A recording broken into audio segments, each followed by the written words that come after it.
సేవకు పిలువబడ్డవాడు, పౌలుకు అతి దగ్గరగా ఉన్నవాడు అయినటువంటి ఎవరు? తిమోతి. దేవుని స్తోత్రం.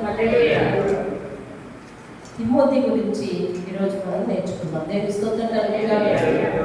దేవుడు మనతో మాట్లాడిన మనం విందాం. తిమోతి జీవితం బట్టి కొన్ని విషయాలు నేర్చుకుందాం. యవ్వన పిల్లలు లేదా సంఘంలోని వారు అందరూ కూడా అతని జీవితాన్ని బట్టి చాలా విషయాలు నేర్చుకోగలరు. దేవుడు ఒక చక్కని ఆత్మీయమైన స్ట్రక్చర్ ఆయన ఉంచాడు. దేవుని స్తోత్రం. ఈయన సాధారణంగా బైబిల్లో ఇంట్రడక్షన్ ఎక్కడ వస్తాడంటే అపోస్తల కార్యాలు 16వ అధ్యాయంలో వస్తాడు. అపోస్తల కార్యాలు ఒకసారి చూస్తే అపోస్తల కార్యాలు 16వ అధ్యాయము 16వ అధ్యాయంలో మొదటి నుంచి ఉంటాడు. పౌలు దెర్బేలో లుస్త్రలో వచ్చాను. అక్కడ తిమోతి అను ఒక శిష్యుడు. దేవుని స్తోత్రం. తిమోతి అను ఒక శిష్యుడు. నేను అతడు విశ్వసించిన ఒక యూదురాలి కుమారుడు. అతని తండ్రి గ్రీసు దేశస్థుడు. అతడు లుస్త్రలోను ఇకోనియలోను ఉన్న సహోదరుని వల్ల మంచి పేరు పొందినవాడు. అతడు తనతో కూడా బయలుదేరి రావాలని పౌలు కోరుకున్నాడు. దేవుని స్తోత్రం. హల్లెలూయా. ప్రార్థన చేద్దాం. మహాగరుడైన మా తండ్రి, బంగారు పాదాలను వందనాలు స్తుతిస్తున్నాము చెల్లిస్తున్నాము. అయ్యా, మీ చల్లని నీళ్ళలో మేము అనేక మంది ప్రార్థన పట్ల కోసం, ప్రార్థనలో పోరాడే వారి కోసం, విశ్వాసంలో నిలకడగా కలిగిన వారి కోసం అయ్యా తండ్రి, బైబిల్ గ్రంథంలో నుంచి అనేక విషయాలు మాకు వినిపిస్తున్నారు. ఈరోజు కూడా నూతనంగా మాతో మాట్లాడి మా విశ్వాసాన్ని బలపరిచి మమ్మల్ని ప్రార్థన జాబితాలను చేసి అతి విలువైన నీకు ఇష్టమైన నీకు మాకు మధ్య సత్సంబంధాన్ని పెంచగలిగేటటువంటి ఆ ప్రార్థన మేము అలవాటుగా వ్యసనంగా మార్చుకోవడానికి సహాయం చేయండి. సమయం అనగా ప్రార్థించే వాళ్ళగా ఉండగలగడానికి కృప చూపించడానికి మా విరామ సమయాలు వ్యర్థంగా గడపకుండా యుక్తితో నీతో సంబంధాన్ని ఏర్పరచుకునే మనసు మాకు ఇవ్వాలి. యేసునామమున నీవు వేడుకుంటున్నాను. ఆమేన్. దేవుని స్తోత్రం. దేవుని పట్ల వచ్చేసింది అందరికీ కూడా మరొకసారి దేవుని పట్ల దేవుని విషయంలో ప్రాముఖ్యమైన వందనాలు. మరి ఈరోజు తిమోతి కోసం మనం వింటున్నాం. అపోస్తల కార్యాలు 16వ అధ్యాయంలో అతను మంచి పేరు పొందినవాడని, మరి విశ్వసించిన యూదురాలి కుమారుడు అంటే వాళ్ళ అమ్మగారు కూడా మంచి విశ్వాసం. అలాగే ఆయన కోసం, ఆయన విశ్వాసం కోసం మరొకసారి చూడండి. 2వ తిమోతికి రాసిన పత్రిక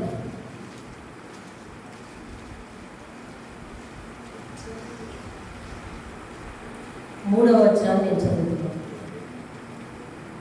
3వ వచనం చదవనా? నా ప్రార్థనల యందు ఎడతెగక నిన్ను జ్ఞాపకం చేసుకోవచ్చు. నిన్ను పౌలు రాస్తున్నాడు. ఈ ఉత్తరం ఎవరు రాశారు? పైన ఉంది. 2వ లైన్. అపోస్తలుడైన పౌలు ప్రియ కుమారుడకు తిమోతికి. దేవుని స్తోత్రం. ప్రియ కుమారుడు పౌలు తిమోతిని ఏ రీతిగా భావిస్తున్నాడండి? ప్రియ కుమారుడు అంటే పౌలు వంటి వాడు ఒక వ్యక్తిని ప్రియ కుమారుడుగా భావించాడు అని అంటే మనం చాలా మట్టుకు లక్షణాలు తిమోతికి ఆపాదించవచ్చు. మంచివాడని, క్రమశిక్షణ గల, భక్తిపరుడని, ప్రార్థనాపరుడని, సేవ అంటే ప్రాణం పెట్టేవాడని, తెగించేవాడని, భరించేవాడని, సేవలో ఎదురయ్యే ప్రతి సమస్యను సహించేవాడని, ఓర్పు గలవాడని, నేర్పు గలవాడని ఎన్నైనా లక్షణాలు ఆపాదించవచ్చు. ఎందుకంటే పౌలు ఇష్టపడ్డాడు. దేవుడు ఒక వ్యక్తిని ఇష్టపడ్డాడు అని అంటే ఈ వ్యక్తిని బట్టి ఆ వ్యక్తి క్యారెక్టర్ మనం చెప్పచ్చు. అలాగా ఈరోజు తిమోతి గురించి ప్రత్యేకంగా అన్ని లక్షణాలు రాయబడి లేకపోయినా పౌలుకు ప్రియ కుమారుడు, దట్స్ ఇట్, అంతే. దేవుడు చిన్న పదం రాయించాడు చాలు. పౌలుకు ప్రియ కుమారుడు అయిన రాసినాడంట, తిమోతిని తన ప్రార్థనల్లో ఎడతెగక జ్ఞాపకం చేసుకుంటాడంట. ఎడతెగక జ్ఞాపకం చేస్తాడు, కంటిన్యూస్గా తన కోసం ప్రార్థన చేస్తాడంట. అంటే అంత ఇష్టడు. ఇప్పుడు సాధారణంగా పౌలు యొక్క ఎయిమ్ ఏంటంటే విస్తారంగా సేవ చేయాలి, విస్తారంగా సువార్త ప్రకటించాలి కదా. అవును కదండి. పౌలు యొక్క ఆలోచన ఏంటి? విస్తారమైన సువార్త ప్రకటన జరగాలి కదండి. ఇప్పుడు తిమోతి కోసం ఎడతెగక ప్రార్థన చేస్తున్నాడు అంటే అంత విస్తారమైన సువార్త ప్రకటనలో యాజిటీస్గా పౌలు వలె కష్టపడేవాడు అనమాట తిమోతి. దేవునికి స్తోత్రం. అంత చక్కటి సేవకుడు అయ్యుండ మూలాన మరి నా ప్రార్థన ఎందు ఎడతెగక నిన్ను జ్ఞాపకం చేసుకొనొచ్చు నీ కన్నీళ్లను. ఎవరి కోసం తిమోతి ఏడుస్తాడు? తిమోతికి చాలా కష్టాలు ఉన్నాయి, పేదవాడు, అట్లా ఇట్లా ఏం రాయలేదు. నీ కన్నీళ్ళు అంటే అతను కన్నీటి ప్రార్థన చేస్తాడనమాట. సేవా భారం ఎలా ఉంది అంటే ఆయనకి కన్నీటి భారంతో ఉంది. అర్థమైందండి. మనమందరము నిత్యము మన జీవితాల కోసం ప్రార్థన చేసేవారు అవ్వాలి. దానికి తోడుగా యెరూషలేమా నిన్ను ప్రేమించేవారు వర్ధిల్లుతారని కీర్తన గ్రంథంలో రాయబడింది. యెరూషలేం అంటే ఏమి? దేవుని మందిరం. దేవుని మందిరం కొరకు, దేవుని సేవ కొరకు కూడా ఖచ్చితంగా కన్నీటితో ప్రార్థన చేసేవారుగా ఉండాలి మనం. దేవుని స్తోత్రం. మనం ఎంతసేపు మన అవసరాల కోసం, మన ఆరోగ్యం కోసం, మన స్థితిగతుల కోసం, మన సౌకర్యాల కోసం, మన బిడ్డల భవిష్యత్తుల కోసం ఎప్పుడు ప్రార్థన చేసుకోవాలి. ఇది అతి ప్రాముఖ్యమైనది కాదు. ఈ అతి ప్రాముఖ్యమైన ప్రార్థనలో దేవుని మందిరం కొరకు, సేవ కొరకు ప్రార్థన చేయాలి. అది కూడా ఒక అలవాటుగా అలవర్చుకోవాలి. ఇప్పటి వరకు మన ప్రార్థనలో అది భాగం కాకపోతే ఇక నుంచైనా అలాగ భాగంగా చేసుకుని ప్రార్థించాలి, బాధ్యతగా చేసుకుని ప్రార్థించాలి. అదొక రకమైన సేవ. అందరూ బయటికి వెళ్ళి సేవ చేస్తారు, కొందరు సువార్త చేస్తారు, కొందరు పరిచర్య చేస్తారు, కొందరు అన్ని సమకూరుస్తారు, కొందరు ధన సహాయం చేస్తారు, కొందరు వస్తు సహాయం చేస్తారు, కొందరు బల సహాయం చేస్తారు, కొందరు ప్రార్థన సహాయం చేస్తారు. కాబట్టి ప్రార్థన సహాయం ఖరీదైంది కాదు. కాబట్టి మన ఎడతెగక మన ప్రార్థనల్లో దేవుని మందిరం కొరకు, మందిర సేవ కొరకు ప్రార్థించాలి. బలమైన వర్తమానాలు మనకు ఇచ్చులాగున దేవుని సేవకులను దేవుడు వాడుకోవాలని చెప్పి ప్రార్థించాలి.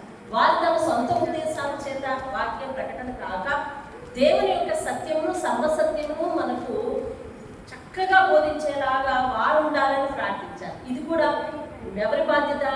నేను సర్వసత్యమును బోధించేలాగా, దేవుడు నా నోటలో ఆ మాట ఉంచేలాగా నాకు నేను ప్రార్థించుకోవటం ఎంత ప్రాముఖ్యమో, సర్వసత్యమైన వాక్యం మీకు అందేలాగా మీరు కూడా ఏం చేయాలంటే ప్రార్థించాలి. దేవుని స్తోత్రం. ఇప్పుడు తాను సేవకులకు కన్నీటి ప్రార్థన చేస్తాడేమో, ఇదిగో నీ కన్నీళ్ళని తలుచుకొని నాకు సంపూర్ణ ఆనందము కలుగుతాయి. ఒక వ్యక్తి కన్నీళ్ళు, ఒక వ్యక్తికి సంపూర్ణ ఆనందం ఎట్ట ఇది కదా.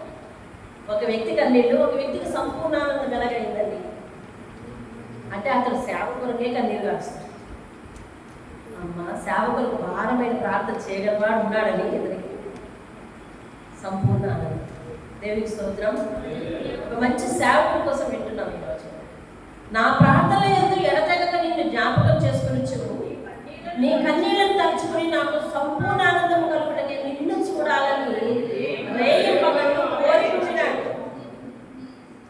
నువ్వు ఎలాగున్నావో, నువ్వు ఎలాగ సేవ చేస్తున్నావో ఆ ప్రాంతాలేదు అని చూడాలని ఆశ ఉంది నాకు అని చెప్తూ, నీ అందున్న నిష్కపటమైన విశ్వాసం, ఈ మాట ఎప్పుడో మన వజ్రం అయినట్టుంది కదా. నీ అందున్న నిష్కపటమైన విశ్వాసం జ్ఞాపకం చేసుకున్నాను. అతని విశ్వాసం కూడా చక్కనిది. అతని విశ్వాస క్రమాన్ని జ్ఞాపకం చేసుకుంటాడు. ఒక్కొక్క విశ్వాసం జ్ఞాపకం చేసుకుంటే వాళ్ళ నడవడిక, వాళ్ళ విశ్వాస ప్రవర్తన, వాళ్ళ మాట తీరు అన్నీ గుర్తు వస్తే దేవుని సన్నిధిలో ఆనందం కలగాలి. అలాంటి ప్రవర్తన కలిగి ఉండాలి. ఏమండి, ఇప్పుడు పౌలుకి తిమోతి గుర్తొస్తున్నాడు. తిమోతి గుర్తొస్తే, తిమోతిని గుర్తొస్తే ఏమేమి గుర్తొస్తున్నాయో తెలుసా? అతనికి అన్నిటి ప్రార్థన గుర్తొస్తుంది, అతని నిష్కపటమైన విశ్వాసం గుర్తొస్తుంది. ఏమండి ఏమండి అతనికి నిష్కపటమైన విశ్వాసం గుర్తొస్తుంది. అది గుర్తొచ్చి అలాంటి వాడిని చూడాలి అని అనిపిస్తుందంట పౌలుకి. ఏమండి, సేవకులకు మనం గుర్తొస్తాం, మనకు సేవకులు గుర్తొస్తారు. సేవకులు మీకు గుర్తొచ్చినప్పుడు వారి జీవితాన్ని మీరు మాదిరిగా తీసుకునేలాగా సేవకులు ఉండాలి. అలా ప్రతి ప్రతిస్పందనలోనూ కూడా మీకు మాదిరిగా ఉండాలి. అలాగే మీరు గుర్తొచ్చినప్పుడు మీరు కనపరిచే విశ్వాసాన్ని బట్టి వాక్యం వారిలో పనిచేస్తుందనే ఆనందం సేవకులు కలగాలి. వాక్యం విన్నారు, మారారు. వాక్యం ఎన్ని వాక్యాలు వింటున్నారు, అలాగే ఉన్నారు అంటే మనిషికి బాధ. ఎందుకు తెలుసు? విత్తనం అలాగే ఉండిపోతే బాధనా సంతోషం అండి? బాధే. ఇప్పుడు విత్తనాలు మళ్ళీ తీసుకుని ఇంకో చోట వేయడానికి అవుతుంది, పోయింది, వేస్ట్ అయిపోయింది. అలా వ్యవసాయకుడికి మొలకెత్తని విత్తనాలను బట్టి ఎంత దుఃఖమో, పండని భూమిని బట్టి ఎంత దుఃఖమో, అలాగే కష్టపడి పేగులు చుచ్చుకుని కంటిన్యూస్గా ఊపిరిని పెట్టి మాట్లాడాలి. అవును కదండి? మీరు కంటిన్యూస్గా మాట్లాడాలంటే ఎలా మాట్లాడతారు చెప్పండి? ఊపిరి తీసుకుంటా మాట్లాడతారు. మాట అయిన తర్వాత ఊపిరి తీసుకోవాలి. ఊపిరి పేగులు బిగబెట్టి మాట్లాడి మీకు ఆ వాక్యపు విత్తనాలు విత్తుతుంటే అమ్మయ్య, దేవుడు విత్తిన ఈ విత్తనాలు వారి జీవితంలో పనిచేశాయి, దేవుడికి స్తోత్రం అని సంతోషం కలగాలి. దేవుడికి స్తోత్రం. రైతు పండిన పంటను చూసి తన కష్టం అంతా ఎలాగో మర్చిపోతాడో, సేవకుడు మీలో కలిగిన ఆ విశ్వాస పరిమాణం, మీలో కలిగిన ఆ విశ్వాసంలో మార్పు, ఆ ప్రవర్తన మార్పు, ఆత్మీయమైన ఎదుగుదల సేవకుడు చూసి అతనికి కూడా సంపూర్ణ ఆనందం కలిగి కష్టమంతా ప్రయాసంతా మర్చిపోతాడు. దేవుని స్తోత్రం. ఏమండి? మర్చిపోతాడు. అలాగూ మనము సాకరించి వారమై ఉండాలి. తిమోతిని బట్టి నేర్చుకోవాల్సిన అంశాల్లో అదొకటి. ఇప్పుడు తిమోతి పౌలుకు జ్ఞాపకం వస్తున్నాడంటే ఎలాగే జ్ఞాపకం వస్తున్నాడు? నీ అందులో నిష్కపటమైన విశ్వాసం అబ్బా, కపటం లేని విశ్వాసం నాకు జ్ఞాపకం వస్తే, నిజంగా నీ కన్నీటి ప్రార్థన నాకు జ్ఞాపకం వస్తే అసలు నిన్ను వెంటనే చూడాలని అనిపిస్తుంది. నేను నా ప్రార్థనలో నిన్ను ఎడతెగగా గుర్తించి ప్రార్థన చేస్తున్నానయ్యా అని చెప్తున్నాడు. చెప్పి అంటూ ఉంటాడు. అక్కడి నుంచి 4వ లైన్లో చూడండి. ఆ విశ్వాసము, ఏ విశ్వాసము? ఎలాంటి విశ్వాసం అది? నిష్కపటమైన విశ్వాసం.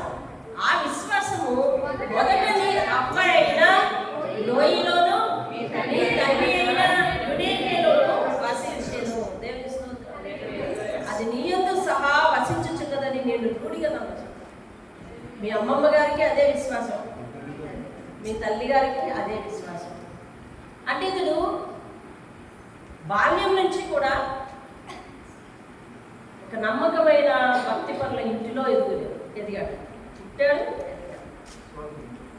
ఎదిగాడు. అందుకనే అక్కడ మనకి ఇంట్రడక్షన్ ఇచ్చాడు కదా, విశ్వసించిన యూదురాలి కుమారుడు. అపోస్తలుల కార్యక్రమం విశ్వసించిన యూదురాలి కుమారుడు. ఆవిడెవరు? ఆవిడ పేరంటే యునీకే.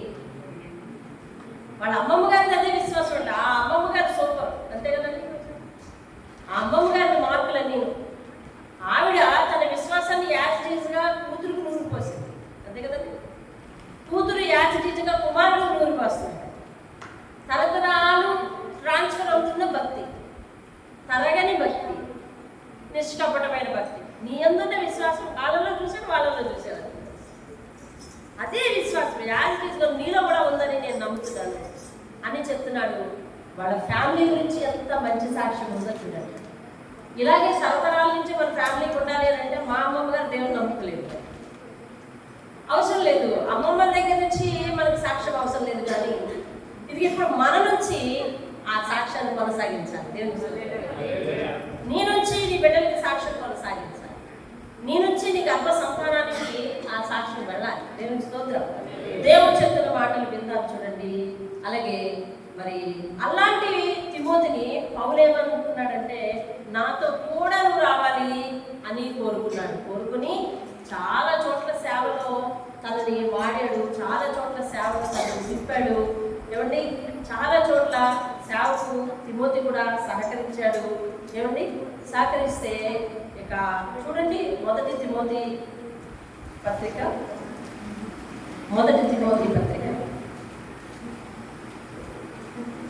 2వ వచనాన్ని మళ్ళా చదువుతున్నాను. విశ్వాసమును బట్టి నా నిజమైన కుమారుడు తిమోతి. ఇప్పుడు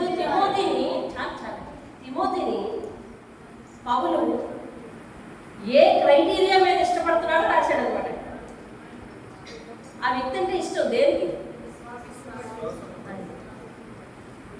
ఇతన్ని బాగా ప్రేమ పెడుతున్నాడు. దేనికి? అది రాశాడు, అడ్రస్ కరెక్ట్గా రాశాడు. అంటే ఇందాక మనం అనుకున్నాం కదా, సాధారణంగా పౌలు ఇష్టపడుతున్నాడు అంటే అటువంటి వ్యక్తి మనం చాలా లక్షణాలు ఆపాదించవచ్చు అని అనుకున్నాం కదా ఇందాక. అలాగా ఇతని విశ్వాసంలో మంచి దిట్ట. అందుకని ఆయన రాస్తున్నాడు, విశ్వాసమును బట్టి నా నిజమైన కుమారుడు. రెండో పత్రికలు ఏమని రాస్తున్నాడు? ప్రియ కుమారుడు నిజమైన కుమారుడు. చూసారా ఎలా వర్ణిస్తున్నాడు తనని? అంటే అంత ఇష్టపడి, అంటే అంత భక్తి జీవితం, అంత సేవా జీవితం, అంత నమ్మకత్వం, అంత విశ్వాసం, అంత సేవ అంటే తెగువ, ఇవన్నీ పౌలుకు నచ్చినంతగా ఉన్నాయి తిమోతిలో. ఇప్పుడు చూడండి, తిమోతి చాలా చోట్ల పౌలుకు సేవలో సహకరించాడు. కానీ ప్రత్యేకంగా పౌలైతే ఎఫెసు సంఘంలో నువ్వు ఉండాలి అని ఎఫెసు సంఘానికి కాపరిగా నియమించాడు. అది ఎక్కడుంది? 4వ వచనంలో 5వ లైన్ చూడండి. నీవు మొదటి తిమోతి పత్రిక 4వ వచనము, మొదటి అధ్యాయం 4వ వచనం, అందులో 5వ లైన్. నేను ఎఫెసులో చాలు అంటే ఎఫెసులో ఉండిపోవాలి అని, ఎఫెసులో ఉండిపోవాలంటే ఎఫెసు సంఘానికి కాపరి. ఇప్పుడు తిమోతి యొక్క అడ్రస్ మనకు తెలుస్తుంది కదా. అతడు విశ్వాసంలో ఇంటిలో ఎదిగినవాడు, పుట్టినవాడు, పౌలుకు అత్యంత ప్రియమైన నిజమైన కుమారుడు వంటి వాడు, విశ్వాసంలో తిట్ట, సేవలో తిట్ట, ఏమండి భారభరితమైన సేవను భరించడానికి సహనము, ఓర్పు ఉన్నవాడు. తిమోతి లక్షణాలు చెప్పుకోలేదు. అలాగనే ఎఫెసు సంఘానికి కాపరి. ఇప్పుడు ఎఫెసు సంఘానికి తిమోతిని కాపరిగా నిలబెట్టి, తిమోతి ఎఫెసు సంఘానికి నువ్వు చాలా విషయాలు నేర్పు. తిమోతికి చిన్న వయసు అనగా యవ్వన వయసు. అదెలా తెలుస్తుంది? చూడండి, మొదటి తిమోతి 4వ అధ్యాయము 11వ వచనం చూడండి. నీ యవ్వనమును బట్టి ఈ సంగతులు ఆజ్ఞాపించి బోధించు, నీ యవ్వనమును బట్టి చాలు. అంటే ఇప్పుడు తిమోతి ఏ వయసు ఉన్నవాడు? యవ్వన వయసు. యవ్వన కాలంలో ఆ యవ్వన వయసు యొక్క లక్షణాలు ఏంటి? యవ్వన వయసు మనుషులను మరి ఇంటర్మీడియట్ స్టేజ్ అంటారు దాన్ని కదండి. ఇంటర్మీడియట్ స్టేజ్ అంటే లైఫ్లో మిగిలిన కింద పార్ట్ ఒకటి, ఆ పై పార్ట్ ఒకటి, ఈ మధ్యస్థమైనది ఉందే ఈ ఇంటర్మీడియట్ స్టేజ్ ఉన్నదే. ఆ ఇంటర్మీడియట్ స్టేజ్లో మనం ఒక సరైన చక్కని పునాది మీద మనం ఉండగలిగితే దానిని బట్టే ఫర్దర్ ఇక ముందు ఫ్యూచర్ అంతా బేస్ అయ్యేది. ఈ ఇంటర్మీడియట్ స్టేజ్లో ఎవరైతే తమ యొక్క ఆలోచనలను, తమ యొక్క ఆశయాలకు సరైన పునాది వేసుకోలేరో ఇక వారు భవిష్యత్తులో స్థిరపడాలన్నా, బలపడాలన్నా, బాగుపడాలన్నా చాలా కష్టం. కాబట్టి ఇంటర్మీడియట్ స్టేజ్ అనేది చాలా ఎసెన్షియల్, చాలా కీలకమైన, అదేమంటారు ప్రీషియస్ అనొచ్చు, లేదా అది పాడైతే ప్రీషియస్ అనలేము, బాగుపడితే కనుక అది ఒక ప్రీషియస్ టైం అని, చాలా వాల్యుబుల్ అనొచ్చు, విలువైన సమయం అనొచ్చు. అందులోనే భవిష్యత్తును బాగు చేసే ఉద్వేగాలు కూడా ఎక్కువ ఉంటాయి.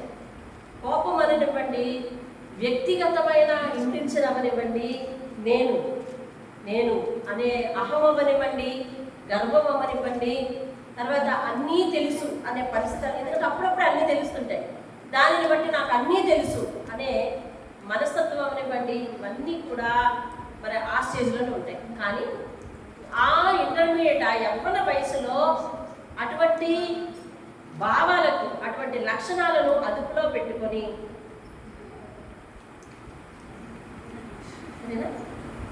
సరేనా, అటువంటి లక్షణాలను అదుపులో పెట్టుకొని ఒక యవ్వనస్తుడు ఆత్మీయంగా దేవుని మీద దృష్టి పెట్టగలిగాడు అని అంటే వారింటి నేపథ్యం అనుకోవచ్చు. ఆత్మీయంగా ఎదగగలిగాడంటే వారింటి నేపథ్యం అనుకోవచ్చు. అతని పరిచయాలు, అతని పరిస్థితులు అతన్ని ఏమాత్రం ప్రభావితం చేయకుండా సేవకుడుగా నిలబెట్టగలిగాయి అని అంటే అది ఎంతో అద్భుతమైన సంగతి. యవ్వన వయసులో కాడి మోయటం నరునికి ఎంతో మేలని దేవుడు చెప్పాడు. అంటే యవ్వన వయసులో ఏ కాడి? దేవుని కాడి. అంటే దేవుని యొక్క భారం, దేవుని యొక్క మాటలు భరించి అనుసరించి అనుకరించి నడవాలన్నది దేవుని యొక్క ఆశ. దేవుని స్తోత్రం కదండి. ఇప్పుడు చూడండి, మొదటి అధ్యాయంలోనే ఆ తిమోతికి రాసిన మొదటి పత్రిక మొదటి అధ్యాయంలోనే 18వ వచనంలో ఇలాగంటాడు. అక్కడక్కడ తిమోతికి ఏమేమి విషయాలు నేర్పాడో మొత్తం ఈ పత్రికలన్నీ కూడా వినండి. ఒక మాట దృష్టి పెట్టుకోవాలి మీరు. మొత్తం ఈ పత్రికలన్నీ కూడా ఎఫెసు సంఘానికి చెప్పమన్న విషయాలు. అందులో చెబుతూ కూడా వ్యక్తిగతమైన జాగ్రత్త చెప్పాడు పౌలు. ఏ విధంగా జాగ్రత్త చెప్పాడు చూడండి. 18వ వచనం, నా కుమారుడు అయిన తిమోతి, నీ విశ్వాసము మంచి మనస్సాక్షులు కలిగిన వాడవై నిన్ను గురించి ముందుగా చెప్పబడ్డ ప్రవచనంలో చెప్పిన ఈ మంచి పోరాడమని వాటిని బట్టి ఈ ఆజ్ఞను నీకు అప్పగించుచున్నాను. చాలా విషయాలు రాస్తూ ఇండివిజువల్ ఇన్స్ట్రక్షన్. అంటే ఇవి సంఘానికి చెప్పు అని చెప్తూ, తిమోతి నీ మట్టుకు నువ్వు, నీ గురించి నేను ముందుగా ఏమని ప్రవచనం చెప్పాను అలాగా నువ్వు మంచి మనస్సాక్షి కలిగి వారందరి ముందు నిలబడాలి. సేవకుడు అందరి ముందు ఎలా నిలబడాలి? ముందు నువ్వు ఎంతసేపు చెప్పడానికేనా? ఎంతసేపు చెప్తే వాళ్ళు పాటించడానికేనా? ఇవన్నీ చెప్పడానికైనా ఉన్నాయి, పాటించడానికి లేవా? కాబట్టి అన్నీ చెప్పేవేనా? మన వరకు వచ్చేసరికి పాటించద్దా అనే విషయాలలో సేవకుడు జాగ్రత్త తీసుకోవాలి. అదే జాగ్రత్త పౌలు తిమోతికి చెప్తూ ఇండివిజువల్గా చెప్తున్నాడు, హెచ్చరిస్తున్నాడు. తిమోతి, నా కుమారుడు అయిన తిమోతి, మంచి మనస్సాక్షి కలిగి, ఏమంటే మంచి మనస్సాక్షి కలిగి నిన్ను గురించి ముందుగా చెప్పబడ్డ ప్రవచనాల ప్రకారం మంచి పోరాటం పోరాడాలి. అంటే సేవలో ఇంకా కష్టపడాలి. మంచి పోరాడు తిమోతి, అలిసిపోతూ మంచి మనస్సాక్షి కలిగి ముందుకెళ్ళు అని తిమోతిని బలపరుస్తున్నాడు. దేవుని స్తోత్రం. హల్లెలూయా.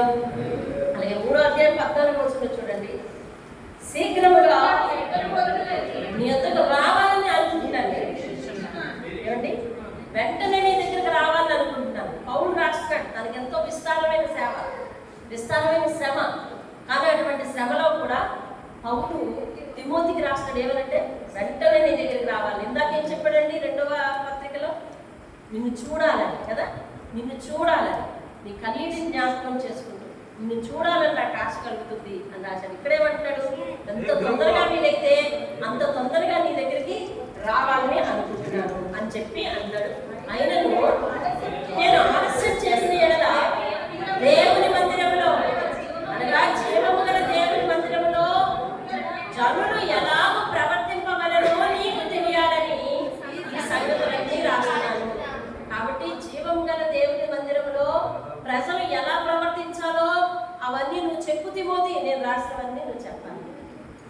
అంటే తిమోతి యాజ్ ఇట్ గా పౌలును అనుసరిస్తున్నాడు, పౌలు బోధనలు అనుసరిస్తున్నాడు. ఈయన బోధకుడు అయినప్పటికీ వేరొక ఆయన్ని, అనగా అతని గురువుని లేదా అతనికి నడిపించే నాయకుడిని ఇతను అనుసరిస్తున్నాడు అని అంటే అది ఎంత వినయంతో కూడిన పని అండి కదా. అవునా? మన లక్షణాలను తోడు తీసుకోవాలి. పరిశుద్ధాత్ముడు యాజ్ ఇట్ గా రాయలేదు ఎక్కడ. ఎందుకు అనంటే ఈ గ్రంథం ఎవరి కోసం రాయబడింది?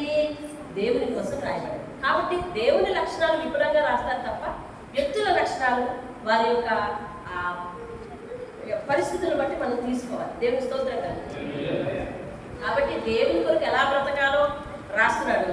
అందులో తిమోతి కోసమో లేదా వ్యక్తుల కోసమో బైబిల్ కొన్ని చోట్ల అవసరం అన్నప్పుడు చెప్పబడింది, అన్ని చోట్ల చెప్పబడలేదు. కానీ వారి లక్షణాలు మనం నేర్చుకోవాలి. మీకు అర్థమైందంటే బైబిల్ ఎవరి కోసం రాయబడింది?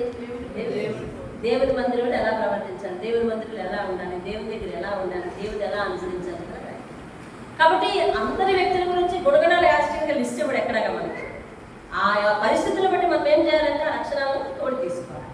ఏమంటే కొన్ని చోట్ల అవసరం అనుకున్నప్పుడు ఇదిగో వారు అలాంటి మనస్సాక్షి కలిగి ఉన్నాడు మనకు తెలియటం కోసం పరిశుద్ధాత్మను రాయిస్తాడు. కాబట్టి ఇదిగో నేను ఎలాగ బోధించాలో నీకు చెప్తున్నాను కాబట్టి నువ్వు అలాగ బోధించు అని అంటే ఈయన యాస్టింగ్గా ఆయన అనుసరించడానికి ఎంతో వినయం చూపిస్తున్నాడు. దేవుని స్తోత్రం. 5గా చూడండి 3వ అధ్యాయము 14వ వచనంలో వాడి మీద, తిమోతి మీద తనకు ఎక్కువ ప్రేమ ఉందని తెలుస్తుంది. అలాగే 4:12 అంటాడు, ఈ సంగతులన్నీ నీకు ఆజ్ఞాపించి బోధించు, ఈ సంగతులను ఆజ్ఞాపించి బోధించు. ఏమని బోధించాలంట?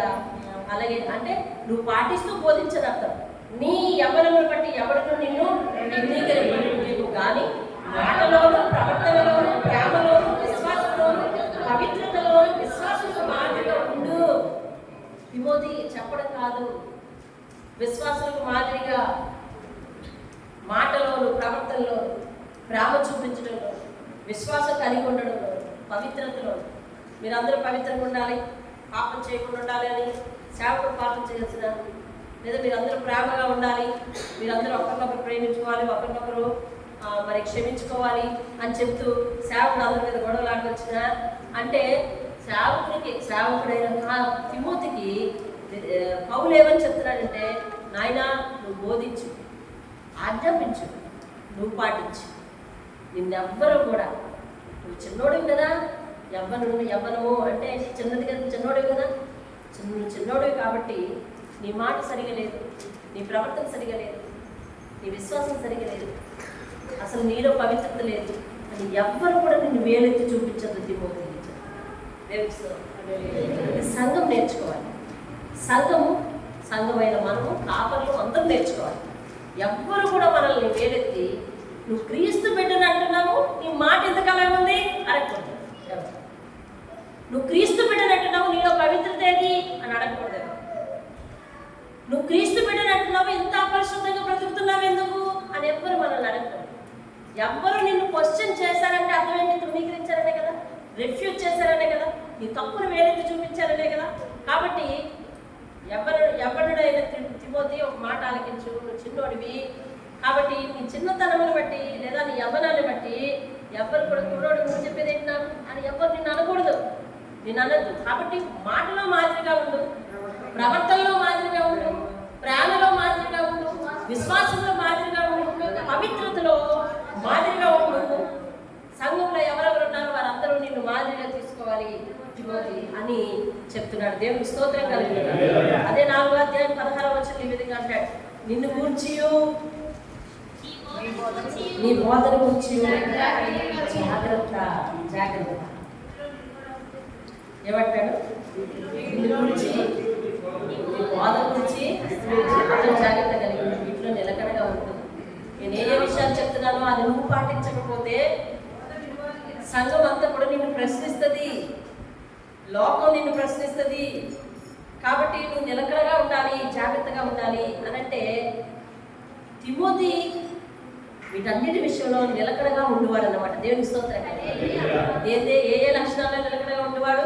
మాటలో, ప్రేమలో, ప్రవర్తనలో, విశ్వాసంలో, పవిత్రతలో నిలకడగా ఉండేవాడు అన్నమాట తిమోతి. అంటే ఇలాంటి విషయాల్లో నిలకడగా ఉండాలి అంటే ఒక్కరికే సాధ్యం, అది ప్రార్థన పనులకే సాధ్యం. ప్రార్థనలో బలవంతులమైతే దేవుడు ఆ శక్తిని ఇస్తాడు, పవిత్రంగా ఉండే శక్తిని ఇస్తాడు. పాపం అనేది మనల్ని శోధించదు, పాపపు కోరికలు మనల్ని శోధించు, తప్పుడు మార్గాలు మనల్ని శోధించు, అబద్ధపు మాటలు మనల్ని శోధించు, అపవిత్రమైన మాటలు మనల్ని శోధించు. శోధించడం అంటే ఏంటి? ప్రయత్నం చేయడం, ప్రయత్నం చేయి అని చెప్పడం. అర్థమవుతుందా? ఉద్వేగం, ఒక విద్వేగం వచ్చినప్పుడు మన యొక్క రూపం మారిపోతుంది. సపోజ్ మనకి కోపం వచ్చిందనుకోండి, మన సౌమ్యంగా ఇప్పుడు ఎంత బాగున్నారు, కోపం వచ్చిన తర్వాత అంతా వికృత రూపం దాల్చిస్తాం. వికృత రూపం దాల్చడమే కాక మన హృదయాల్లో ఎంత చెత్త ఉందో అప్పుడే బయటపడతాం. అవును కదా? మన హృదయాల్లో ఎంత చెత్త ఉందో, ఎంత చెదాలను దాచుకున్నామో అదే బయటపడుతుంది. ఇదంతా కూడా మత్తయి సువార్తలో యేసయ్య ఒక మాట అన్నాడు, బయట నుంచి లోపలికి వెళ్ళేది మనిషిని అపవిత్రపరచుకున్నాడు, మనిషి లోపల నుండి బయటకు వస్తున్నాయి చూసాను, అదే మనిషిని అపవిత్రపరుస్తాయి అని చెప్పారు. అంటే నీ మాట నిన్ను ఎలా ఉంటుందని ఉంచాలి అంటే పవిత్రంగా ఉంచాలి, పవిత్రమైన మాట. అర్థమవుతుంది? ఎంత కాలం మనం దేవుళ్ళు కొనసాగినా మన మాటలో జాగ్రత్త తీసుకునే వాడు అయితే కనుక మన విశ్వాసం శూన్యమైపోతుంది, మన సాక్ష్యం శూన్యమైపోతుంది. అందుకని తిమోతికి ఏమంటారు? నువ్వు నిలకడగా ఉండాలి. అంటే తిమోతి ఎలా ఉంటాడు అనమాట? ఇప్పుడు నిలకడగా బోధలో నిలకడగా ఉంటాడు. నిలకడగా ఉండాలి. ఒకసారి తీర్మానం చేసుకున్నామంటే ఇదిగో నేను ఇదిగో అల్లరితో కూడిన ఆటపాటలు కానీ, ఆ బూతులు కానీ, లేకపోతే ఆ విధమైన గర్భం కానీ, ఆ విధమైన పరిస్థితులు కానీ, ఆ విధమైన పాపం కానీ, ఆ విధమైన చెడు అలవాట్లు కానీ, వాటి జోలికి నేను ఎల్లడో అని ఒకసారి తీర్మానం చేసుకున్నామంటే దానిలో నిలకడ ఉండాలి. నిలకడ అంటే ఏంటంటే స్టాండర్డ్, స్థిరంగా ఉండాలి. నువ్వు నిలకడ ముందు నువ్వు చెప్పడం కాదు తిమోతి, నువ్వు ఎవరిని వడ్డీ తొట్టులు పోవద్దు, నిలకడగా ఉంటుంది అని చెప్తాడు. నిన్ను గురించి, నీ బోధన గురించి జాగ్రత్త కలిగి ఉండి వీటిలో నిలకడగా ఉండు. నువ్వు ఇలాగ చేస్తే నిన్ను నువ్వు రక్షించుకోగలవు. దేవుడు మనం కొన్ని మంచి లక్షణాలు పాటించడం వలన మనల్ని మనం రక్షించుకుంటామండి. మన నోటి మాట తప్పుడుగా మాట్లాడామనుకోండి, మన పంపుకి ఏమొస్తుంది చెప్పండి? వస్తుంది కదా. నాలుక అవయవాలన్నింటిలో ఇంత చిన్నది అని అంట, కానీ అది చిన్న నిప్పు అడవంతటిని తగలబెట్టినట్టు చిన్న నాలుక ఏమండి మొత్తం దేహాన్నే నరకంలోకి తోసేస్తుంది అని చెప్పి అక్కడ యాకోబు పత్రికలో రాస్తాడు. యాకోబు పత్రికలో 4 కోసం ఒక చాప్టర్, అదేంటండి 4 కోసం ఒక చాప్టర్ ఉంది అక్కడ. కాబట్టి మాట నిన్ను నువ్వు రక్షించుకుంటావు జాగ్రత్తగా. ఎవ్వరు నిన్ను తప్పని చూపించరు, ఎవ్వరు నీ ఉద్దేశాలు లేకపోతే నీ పరిస్థితులు, నీ మనస్తత్వాన్ని ఎలా ఎందుకు అని అడగరు. కాబట్టి నీ మాట జాగ్రత్త ఉంచుకో అని. కాబట్టి మనం కూడా ఈ తిమోతి ద్వారా మనం నేర్చుకోవాల్సిన చాలా సంగతులు ఏంటంటే, మనం మాట చాలా జాగ్రత్తగా ఉంచుకోవాలి, మాట తీరు జాగ్రత్తగా ఉంచుకోవాలి. మనిషి దగ్గర మాట్లాడే మాటలు కూడా సమాధానాన్ని చేకూర్చేటట్టే మాట్లాడాలి తప్ప ఉద్వేగం లేపేటట్టు, అవతల వ్యక్తి మీద కోపాన్ని తెచ్చేటట్టు చేయకూడదు. ఈ మధ్యకాలంలో ఏదో దేవుడు అర్థంగా మాట్లాడాలి, సమాధానాన్ని చేకూర్చే మాటలు మాట్లాడాలి. ఏమండి సమాధానాన్ని నిలవుంచే, మనశ్శాంతిని నిలవుంచే మాటలు మాట్లాడాలి. అర్థమైందండి? ఏంటంట ఏదో చెప్తారు, పాలల్లో ఇంత పెరుగు చొక్కేస్తే ఏమైందంట మొత్తం పాలన్నీ ఇరిగిపోయాను. అలాగా నువ్వు మాట్లాడే మాట అక్కడ ఉన్న వాతావరణాన్ని అంతటి కూడా ఇరిపోయకూడదు, ఉతకాలి. అటువంటి మాట తీరు కలిగి ఉండాలి. అది చెప్తున్నాడు. మాటలో, ప్రవర్తనలో, ఇంకా దేంట్లో, విశ్వాసంలో, ఇంకా పవిత్రతలో నువ్వు కాపాడుకో, జాగ్రత్త ఉండు తిమోతి అని చెప్తున్నాడు. దేవుని స్తోత్రం. అలాగే 6వ అధ్యాయం 11వ వచనం చూడండి. అందులో 6వ అధ్యాయం నీవైతే తిమోతిని ఏమని పిలుస్తున్నాడండి పౌలు? దైవజనుడా నీవైతే వీటిని విసర్జించి, వేటిని విసర్జించమని చెప్తున్నాడు? 10వ వచనం చదవాలి. ఇప్పుడు ధనాపేక్ష సమస్తమైన కీడులకు కొందరు దాన్ని ఆశించి విశ్వాసం నుండి పోతున్నారు. కాబట్టి నానా బాధతో తమను తాము పొడుచుకుంటున్నారు. కాబట్టి అటువంటి వాటి నుండి నువ్వు విసర్జన అంటే వాటికి దూరంగా ఉండు. నీతిని చెప్పండి, భక్తిని, విశ్వాసము, ప్రేమను, ఓర్పును, సాత్వికము సంపాదించుకుంటూ ప్రయాసపడదు. ఇప్పుడు పౌలు యొక్క లక్షణాలు ఇవన్నీ కదా. పౌలు రాయగలుగుతున్నాడంటే ఎవరి లక్షణాలు ఇవన్నీ? పౌలు ఉండాలి. కాబట్టి ఇవన్నీ అతనికి నేర్పుతున్నాడు. అతనిలో తిమోతిలో తర్వాత అధ్యాయాల్లో కానీ తర్వాత వారు కలుసుకున్నప్పుడు కానీ ఏ విధమైన రిమార్కు లేదు. కారణం పౌలు రాసిన ప్రతి విషయాన్ని అతను ఏం చేశాడు అనమాట. ఇప్పుడు ఈ లక్షణాలన్నీ తిమోతికి ఆపాదించవచ్చు కదా. ఎలాగా? తిమోతి ధనాపేక్షను, సమస్తమైన నానా విధములైన ఈతి బాధలన్నిటినీ కూడా దూరం పెట్టుకుంటాడు అనమాట. నీతిలోను, భక్తిలోను, విశ్వాసంలోను, ప్రేమలోను, ఓర్పులోను, సాత్వికంలోను చాలా జాగ్రత్తగా ఉంటాడనమాట. అంతే కదండి, చాలా జాగ్రత్తగా ఉంటాడనమాట. తిమోతిని బట్టి ఎన్ని లక్షణాలు చూడండి. అతను విశ్వాసంలో కుటుంబంలో పుట్టినవాడు, పౌలును బాగా ఇష్టమైన వాడు, అంటే సేవలో బాగా కష్టపడేవాడు, సేవ భారం ఉన్నవాడు, సేవ భారం కొరకు కన్నీటి ప్రార్థన చేసేవాడు. ఏమండి తన మాటలో జాగ్రత్తగా ఉండేవాడు, ప్రవర్తనలో జాగ్రత్తగా ఉండేవాడు, నిష్కపటమైన విశ్వాసం కలిగిన వాడు, ఏమండి పవిత్రతలో జాగ్రత్తగా ఉండేవాడు, ఏమండి మరి ఇక్కడ నీతిగా ఉండేవాడు, భక్తిగా ఉండేవాడు, ఓర్పుగా ఉండేవాడు, ఏమండి ఇంకా సాత్వికంగా ఉండేవాడు. ఎన్ని లక్షణాలు చూడండి పరిశుద్ధాత్మ మనకి చెప్తారు. పెద్దల మాట వినయంగా ఆలకించి జాగ్రత్తగా ఉండేవాడు. అంతటి లక్షణాలు ఆయనకి ఎట్లా వచ్చాయి?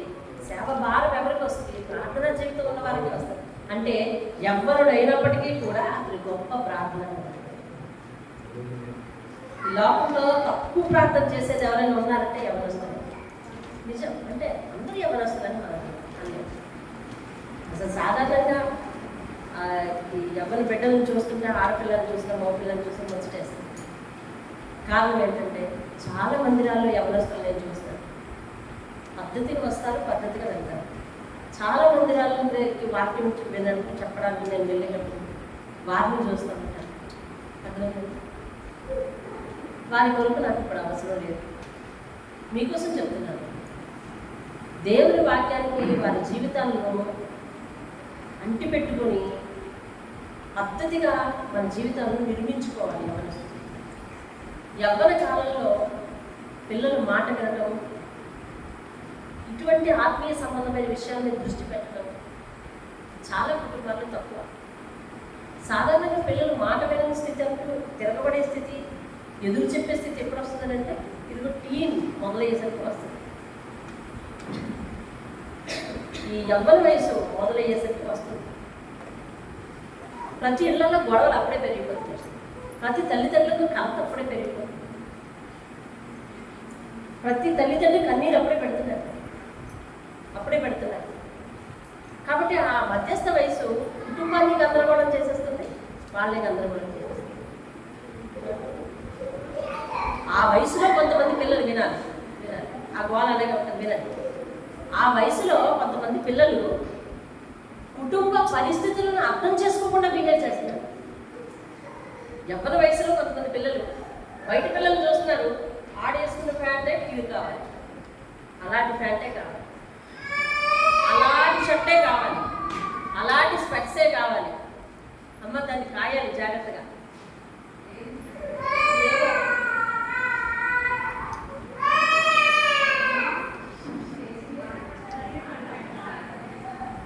అదే వాళ్ళిద్దరు చాలా దూరంలో ఉన్నారు, ఏం చేస్తుంది తెలియదు. సరే వినండి,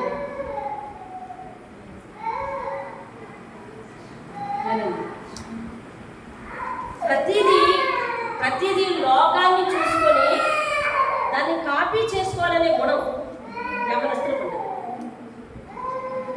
ఇది ఇప్పటి పెద్దోళ్ళలో కూడా ఉన్నది అని అంటే ఆశ్చర్యపడక్కర్లేదు, వాళ్ళు వదిలేద్దాం. ఏమండి, ఇది ఇప్పటి పెద్దోళ్ళలో కూడా ఉంది, ఆడవాళ్ళలో ఉంది, మగవాళ్ళు ఉంది. ఆడగట్టుకున్న చేయరే కట్టుకోవాలి.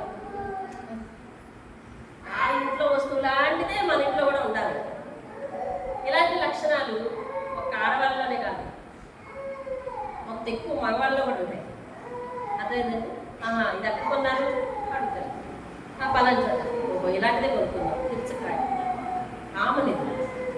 అలాగే ఆ నేపథ్యంలో మనం ఇంటి పరిస్థితులను గుర్తించలేకపోతున్నాం. ఏమండి, ఇంటి పరిస్థితులను గుర్తించలేకపోతున్నాం. అర్థమైందండి? మీకు చాలాసార్లు చిన్న చిన్న ఉదాహరణలు చెప్పినట్టు, యవ్వనస్తుడు ఒక వస్తువు గురించి పోరాడి పోరాడి పోరాడి అన్నాలు మానేసి, తిన్నం మానేసి, అన్నీ చేసి మొత్తానికి కొనిపించుకున్న 4 రోజులు కదా తపాలను ఒక్కలైపోయి. ఆశీర్వాదం ఎక్కడిది? మీకు చాలాసార్లు చెప్పినట్టు నేను, ఎవరికైనా గుర్తుందా? తల్లిదండ్రులను దొంగపెట్టి తీసుకున్న వస్తువు నీకు ఆశీర్వాదం ఎలా అయింది? పోరాడి పోరాడి పోరాడి పోరాడి అన్నాలు మానేసి, వాళ్ళని ఇబ్బంది పెట్టేసి మొత్తానికి కొనిపించిన రోజు ఈ 4 రోజులు నవ్వు, ఆ రోజు నవ్వేసి సంతోషం వచ్చింది. ఇంకా 4 రోజుల నుంచి నవ్వడం మానేసాడు, ఏడవడమే. ఇంకా ఆ 4 రోజులు నవ్వు, ఆ రోజు నవ్వేసి ఏంటింత సంతోషంగా ఉన్నారు అని చూస్తే ఆ వస్తువు వచ్చిన తర్వాత ఇంకా అంతే. ఇంకా ఆనాటి నుండి ఇంకా అసలు ఇంటి మొహం పట్టక, ఇంటిని చూడగా, ఇంట్లో వాళ్ళని చూడగా ఆ 4 రోజులు కదా కపాలం మొక్కలేదు. ఎక్కడుంది ఆశీర్వాదం? అదేంటంటే మీకు ఇటీవల ఒక వ్యక్తి గురించి చెప్పాను, అన్యుడు అతను. అప్పటి వరకు దేవుని దగ్గర శ్రద్ధగా వస్తున్నాడు. కొన్నాడు లేదో సెల్ ఫోన్ కొన్న అరగంటకి అతను ఆత్మీయత బ్రేక్ అయిపోయిందండి. సెల్ ఫోన్ కొన్న అరగంటకి. నేను ఎంత క్యాలిక్యులేటర్గా చెప్తున్నానో మీరు వినండి. అసలు నేను ప్రతిదీ లెక్కేస్తాను. సెల్ ఫోన్ కొనుక్కున్న అరగంటలో వచ్చాడు నా దగ్గరికి, అంతే. అప్పటి వరకు కుదురుగా వాక్యం వినేవాడు. కష్టపడి వచ్చేవాడు, కష్టపడి శ్రమపడి అదంతా ఎడ్యుకేటర్ అయినప్పటికీ కూడా కూలి పనికి వెళ్ళేవాడు, కష్టపడి వచ్చేవాడు, కష్టపడి వచ్చి ప్రార్థనకి అటెండ్ అయిపోయేవాడు. ఏమండి, ప్రార్థనకి అటెండ్ అయిపోయాడు. మాసిన బట్టలతో ఉన్నా కూడా, పనిలో బట్టలతో ఉన్నా కూడా వచ్చేసేవాడు. టైం అయిపోయిందంటే టైం అయిపోయింది వచ్చేయాలి, ఈ ప్రార్థనకు వచ్చేసేవాడు. కాబట్టి సెల్ ఫోన్ కొన్నాడు, ఒక అరగంటలో స్మాష్ అయిపోయింది. అరగంటలో వచ్చి అర్జెంటుగా నేను ప్రారంభ ప్రార్థన చేస్తున్నాను, నాకు అర్జెంటుగా ప్రార్థన చేసేమన్నాడు. నేను ప్రార్థన చేశాక ఆయన దగ్గరికి వెళ్ళిపోయాడు, ఆయన ప్రార్థన చేసేమన్నాడు, ఆయన ప్రార్థన చేశాక ఆయన దగ్గరికి వెళ్ళిపోయాడు, ఆయన్ని ప్రార్థన చేసేమన్నాడు. ఏంటి ప్రార్థన అవుతుంది, వీళ్ళందరినీ ఇలా ఊపేస్తున్నాడు, ఏంటి ఉంటాడు కదా ఒక గంట నేను అనుకున్నాను. ఇంకా ఆయనతో మాట్లాడాడు, అన్నాడు నాకు చెయ్యి ఊపాడు, వెళ్ళొస్తాననేసి. అప్పుడు నేను ఇలా పిలిచి ప్రార్థన కదా ముందు అంటే, లేదక్క నాకు ఇన్నాళ్ళు లేదు ఇస్తాను, ఇప్పుడు నేను అర్జెంటుగా దీన్ని ఇన్స్టాల్ చేయించుకోవాలి ఏదేదో చెప్పాడు. చెప్పిన తర్వాత నేను అన్నాను, బాబు అలా కాదు, ఇన్నాళ్ళు ఆ సెల్ ఫోన్ లేకుండానే బ్రతికావు కదా, ఈ ఒక్క అరగంట నీ ఊపి రాలేదా చెప్పు ముందు అని అంటే, లేదు లేదా లేదు లేదు నేను అర్థం చేసుకుంటాను, అతను ఇంగ్లీష్ కూడా బాగా మాట్లాడుతున్నాను, అండర్స్టాండ్ మీ అంటాడు. ఫోన్లో స్టాండ్ అయితే అన్నాను అనేసి వెళ్ళిపోయాడు. మరి ఏం చేయాలి, ఫోన్లో స్టాండ్ అలాగే వెళ్ళి అన్నారు, వెళ్ళిపోయాడు. వెళ్ళిపోయిన తర్వాత వాక్యం అవుతుంది మళ్ళీ వచ్చాడు. అమ్మయ్య ఇక్కడ మనసు మారిపోయింది, నేను ఎంత సంతోషం చూడుతుండే. అమ్మయ్య మనసు మారిపోయింది, నేను ఆటి మాట ఇంటి మనసులో కట్టినట్టుంది, వచ్చేసాడు పాపం వాక్యం విన్నాను కదా అనుకుంటే టోపీ మర్చిపోయాడు అంట, తీసుకుని ఇంకంతే. ఆ టోపీ పెట్టుకొని వెళ్ళాడు, ఇంకంతే డ్యూటీ. ఎప్పటికీ మందిరంలో కనిపించలేదు. కారణం ఏంటంటే మనకి కూడని పనులు, అర్థమైందా, మన స్తోమతకు మించిన వేషాలు, ఇవన్నీ మన మనసును కలిచివేసేవి, మన యవ్వనాన్ని లేకపోతే మన భవిష్యత్తును పాడు చేసేవే తప్ప మన కూడు పెట్టేవి కాదు ఇవన్నీ, అర్థమైందండి. అందువల్ల మనము సాధించింది లేకపోతే చేసేది ఏమి లేదు. కానీ ఇలాంటి యవ్వనస్తులు ఎంతమంది ఇళ్లలో ఉన్నారు, వాళ్ళు ధన్యులు అంటారు. అందుకే నేను ఎవరికైనా యవ్వనస్తులు ప్రార్థన చేస్తే అట్లా ప్రార్థన చేస్తాను, అయ్యా ఇలాంటి ప్రార్థన పనులు లేకపోతే ఇలాంటి విశ్వాసం కలిగిన వాక్యం దగ్గర కుదురుగా కూర్చొని దేవుని వాక్యాన్ని వినగలిగే యవ్వనస్తుల కన్న గడుపు చాలా ధన్యమైంది నాయన అని ప్రార్థన చేస్తాను. భవిష్యత్తులో కూడా వారి కడుపు వీళ్ళని చూసినప్పుడల్లా సంతోషించాలి తప్ప దుఃఖించకూడదని ప్రార్థన చేస్తాను. ఎందుకంటే యవ్వనస్తులు ఉన్న ఇళ్ళు దాదాపు 100% దుఃఖంతోనే ఉన్నాయి. అర్థమైందండి, 100% దుఃఖంతోనే ఉన్నాయి. వాడేమో ఒక్కరా పట్టాడు, వీళ్ళేమో అది మన పద్ధతి కాదురా, మన సంస్కారం కాదురా అంటాడు. వాడేమో ఒక డ్రెస్ అంటాడు, ఇదేమో వీళ్ళేమో మన పద్ధతి కాదురా, మన సంస్కారం కాదురా అంటారు. అర్థమవుతుందండి. ఇలాగ కాంట్రవర్సీ, గొడవలు, నిత్యము గొడవలే. రారా బాబు అందరూ కలిసి తిందామంటారు, అలా కాదు నా ఫ్రెండ్స్ ఉన్నారు వాళ్ళతో కలిసి తింటాడంటాడు. ఇంటికి అందడు, ఎవరికి అందడు, ఫోన్కి అందడు, ఫోన్ ఎత్తాడు, టైంకి రాడు, టైంకి పోడు, టైంకి పడుకోడు, టైంకి లెగడం. ఇలాంటి ఇళ్ళు చాలా ఉన్నాయి. అంటే పురుష శబ్దం వినిపించాలని పలికాలని కేవలం మగవారే కాదు, ఆడపిల్లలు కూడా తల్లిదండ్రుల మీద తిరగబడి తల్లిదండ్రుల మాట కాదని వారి ఇష్టమైన జీవితాన్ని జీవిస్తున్న వారు ఇంతమంది తెలుస్తుంది. అర్థమవుతుందండి. అలాంటిది ఒక యవ్వనస్తుడు దేవుని సేవ భారం పెట్టుకొని ఒక పౌరు, ఒక యజమాని చెప్పిన మాటను విని తన వ్యక్తిత్వాన్ని మార్చుకుంటూ సంఘానికి మాదిరిగా ఉంటూ సేవలో సహకరిస్తూ సేవాభారం నెత్తి మీద వేసుకొని యవ్వన కోరికలు ఉన్న వయసులో దేవుని సేవ భారం కలిగి కన్నీటి ప్రార్థన చేసి నీతిని కాపాడుకుంటున్నాడంట, భక్తిని కాపాడుకుంటున్నాడంట, మరి ఓర్పు కలిగి ఉన్నాడంట, సాత్వికంగా ఉన్నాడంట. సూపర్ కదా, అద్భుతమైన క్యారెక్టర్ తిమోతి. దేవుని స్తోత్రం కలగాలి. రైట్, చూద్దామంటే అదే 6వ అధ్యాయము 20వ వచనం. ఓ తిమోతి, నీకు అప్పగింపబడిన దాన్నంతా కాపాడి అపవిత్రమైన ఒట్టి మాటలకు జ్ఞానమని అబద్ధంగా చెప్పబడిన విపరీత బాధలకు దూరంగా ఉండవు. యవ్వనస్తులు చేసేది ఎక్కువ ఏంటి, ఆర్గ్యుమెంట్. ప్రతిదాని ఇళ్ళలో నేను ఇందా చెప్పిన 90% ఇళ్ళల్లో ఏం జరుగుతుందో తెలుసా, ఆర్గ్యుమెంట్ జరుగుతుంది. నీకేం తెలుసు అడుగుతున్నారు తల్లిదండ్రులు. కానీ తిమోతికి చెప్తున్నాడు, సంఘంలో నీతో ఆర్గ్యుమెంట్ ఎవరైనా చేస్తే నీకు అప్పగింపబడింది నేను ఏదైతే చెప్తున్నానో దాన్ని జాగ్రత్తగా కాపాడుకో, విపరీత వాదనలకు నువ్వు పాలు పడకు, ఏమండి, వట్టి మాటలకు, అపవిత్రమైన వట్టి మాటలకు నువ్వు లోబడకు, అలవాటు చేసుకోకు అని చెప్తున్నాడు. దేవుని స్తోత్రం కలిగింది. మరొక కొన్ని లక్షణాలు, మన సమయం అయిపోతుంది, మరొక కొన్ని లక్షణాలు చూసి మనం ముగిద్దాం. చూడండి 2 తిమోతి రాసిన పత్రిక 1వ అధ్యాయం 4వ వచనం చూడండి. క్రీస్తు యేసునందు ఉంచవలసిన విశ్వాస ప్రేమలు. చూసారా, విశ్వాస ప్రేమలు. యోహాను రాస్తాడు దీన్నే, ప్రేమ లేనివాడు దేవుని వాడు కాదు. కనిపించే సహోదరుని ప్రేమించిన వాడు తను కనిపించిన దేవుని ప్రేమిస్తున్నాడని అంటే కనుక అది అబద్ధం అని చెప్తున్నాడు. ఇప్పుడు ఏంటంట, క్రీస్తు యేసునందు ఉంచవలసినవి ఏంటంటే విశ్వాసము ఉంచాలి, ప్రేమ ఉంచాలి. ఏ ప్రేమది? యేసు మీద ప్రేమ, ఇతరుల మీద కూడా ప్రేమ, తోటి సహోదరుల మీద కూడా ప్రేమ ఉంచాలి. ఏమంటే క్రీస్తు యేసునందు ఉంచవలసిన విశ్వాస ప్రేమలు కలవాడివై నీవు నా వలన వినిన హితవాక్యములు, నీవు నా వలన వినిన హితవాక్య ప్రమాణమును గైకొను. అంటే తిమోతికి ఉన్న ఆ సేవలో ఉన్న ప్రతి విధమైన మాటలు ఎవరు చెప్తున్నామన్నమాట అన్ని తిమోతి చెప్తున్నాడు, పౌలు చెప్తున్నాడు. పౌలు చెప్పిన ప్రతిదీ కూడా ఈయన ఏం చేస్తాడన్నమాట, వింటాడు. ఈయనే సాక్ష్యం, నా వలన వినిన అంటాడు కదా, నా వల్ల నువ్వు వింటున్నావు అంటే నా మాటలు నువ్వు వింటున్నావు అని చెప్తున్నాడు. దేవుని స్తోత్రం కలుగుతుంది. 2వ అధ్యాయం 1వ వచనం, నా కుమారుడా క్రీస్తు యేసునందున్న కృప చేత బలవంతుడుగా. నీ అంత నువ్వు బలవంతుడు కాలేవు, క్రీస్తు యేసునందున్న కృప చేత నువ్వు బలవంతుడుగా. అంటే క్రీస్తు యేసునందున్న కృప చేత ఎలా బలవంతుడు అయిపోతాం? ప్రార్థనలోనే బలవంతుడు అవుతాం. దేవుని స్తోత్రం. మనకు ఆత్మీయ బలం కావాలి అని అంటే ఏమండి, ఒక నీతిగా నిలబడగలగాలి, యథార్థంగా జీవించగలగాలి అని అంటే ఆ బలము, ఆ దృఢత్వం ఎక్కడ వస్తుందంటే ఇక్కడ వస్తుంది, ప్రార్థన బలిపీఠం దగ్గర వస్తుంది. కాబట్టి దేవుని బలిపీఠం దగ్గర లేదా ప్రార్థనా బలిపీఠం దగ్గర మనము దేవుని యందు బలపడగలం, దేవుని యందు స్థిరంగా ఉండగలం, ఇచ్చిన సాక్ష్యాన్ని స్థిరంగా కాపాడుకోగలం, చేసుకున్న సమర్పణలో స్థిరంగా అది బలం అంటే. బలం అంటే ఏంటి? కండ కాదు. బలం అంటే ఏం చెప్తున్నాడు తిమోతి, నువ్వు బలంగా ఉండు అంటే దేని విషయంలో బలంగా ఉండు, నువ్వు ఏదైతే లక్షణాలు కలిగి ఉన్నావో ఆ లక్షణాలు ఏంటిలో వీగిపోవద్దు, నీ సమర్పణలో వీగిపోవద్దు అని చెప్తున్నాడు. దేవుని స్తోత్రం కదా.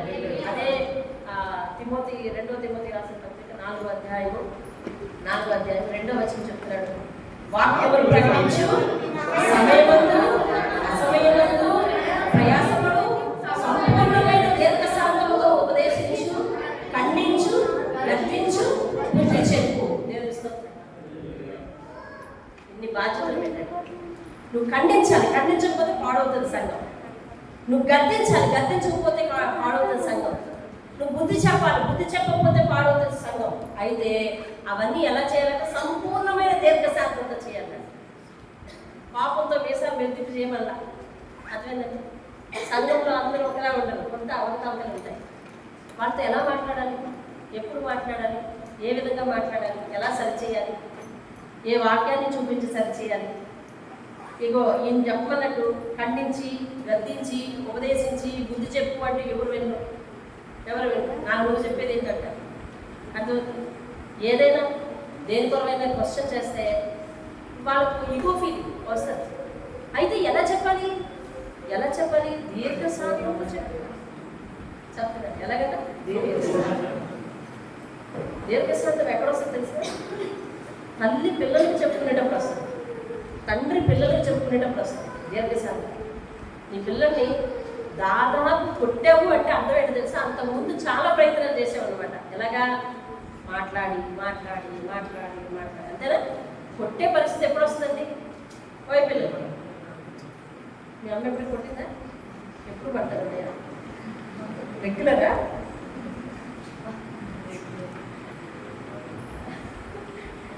నాకు చిన్న విషయం నవ్వు వస్తుంది, చెప్తానే. ఇది అసందర్భం. గిరీషు దేవాంశి మా ఇంటి ఎదుర్కొంటుండేవారు. ఇంట్లో నుంచి డప్ప శబ్దాలు వినిపించేవి. ఇలా పెద్ద కేకలు వినిపించేవి. కాసేపటికి నున్నగా ఇద్దరు పౌడర్ రాసుకొని బయటకు వచ్చి షూ వేసుకునేవారు. శబ్దాలు డబ్బ శబ్దాలు ఇద్దరు గొంతులు వినిపించేవి. నేను ఊరికినే చూద్దామని ఇంటి ఎదురు నుంచి రే అనేదాన్ని. నీకా అని ఎవ్వరూ సీక్రెట్ రిలీజ్ చేసేవారు కాదు. అలాగా రెగ్యులర్గా కొంతమందికి అయిపోతుంటాయి.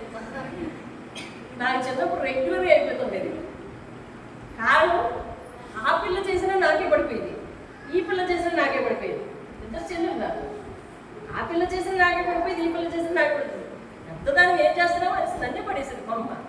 ఏమండి ఆ విషయాలు దేనికోసం మాట్లాడుకున్నాము? దీర్ఘశాంతం. చెప్పుదాం వినకపోతే కదా. కాబట్టి తల్లిదండ్రులు సాధారణంగా కొట్టేదాకా పోరు, చెప్పి కదా, అది ఉపయోగించమంటాడు ఇక్కడ. కాపరికి విశ్వాసులకు మధ్య సంబంధం అలా ఉండాలని చెప్పినట్టు సంపూర్ణమైన దీర్ఘశాంతం అంటే మళ్ళీ అది కొత్త దీర్ఘశాంతం కాదు, సంపూర్ణంగా ఓపిక తెచ్చుకో. దాదాపు దీర్ఘశాంతంగా ఉంది.